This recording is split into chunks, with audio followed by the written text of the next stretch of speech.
Ça, c'est bien. On dit que ces sujets-là sont des sujets environnementaux. Il faut protéger la nature, qu'il faut protéger la planète, certes. Mais s'il faut bien comprendre avant d'engager ce dialogue, c'est que ce qui nous réunit ici, et qui va réunir à nouveau la communauté internationale à Rabat, et qui a réuni 196 chefs d'État à Paris, c'est bien l'avenir de l'humanité. Le bilan de la COP21, il est positif parce qu'il fallait qu'il y ait un accord sur des objectifs et une répartition des responsabilités. Parce que si on ne définit pas des objectifs et si on ne dit pas qui va faire quoi, on ne risque pas de le faire par la suite. Bon, de ce point de vue-là, mettre 196 États autour d'un accord, c'est une bonne chose. Maintenant, tout reste à faire. Donc la COP22, c'est justement le moment où on va expliquer comment on va tenir ces objectifs. Avec quels moyens, avec quelles modalités, avec quelle rapidité. Donc c'est le moment de passer des intentions à l'action.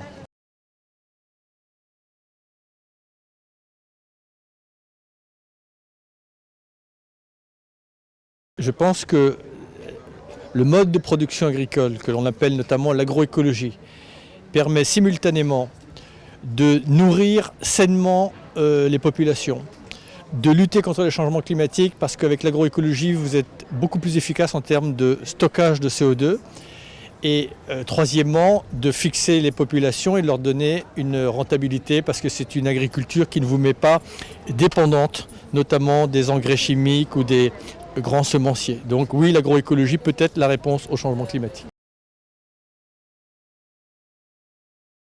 Non, je ne regrette pas parce que je l'ai fait pour des raisons simplement parce que je pense que je n'étais pas prêt pour le faire et parce que je pense que je dois rester dans comment dire, je pense que l'enjeu que je porte est un enjeu suprapolitique qui doit dépasser des clivages.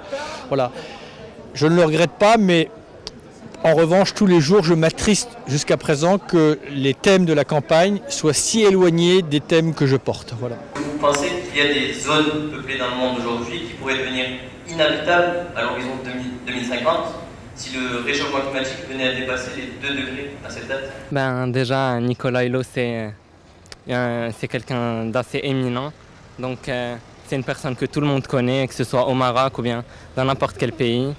Déjà, il est connu de par son action politique en France en tant que représentant d'Écologie Les Verts, mais aussi en tant qu'écologiste en général avec l'émission Ushuaïa qu'il anime.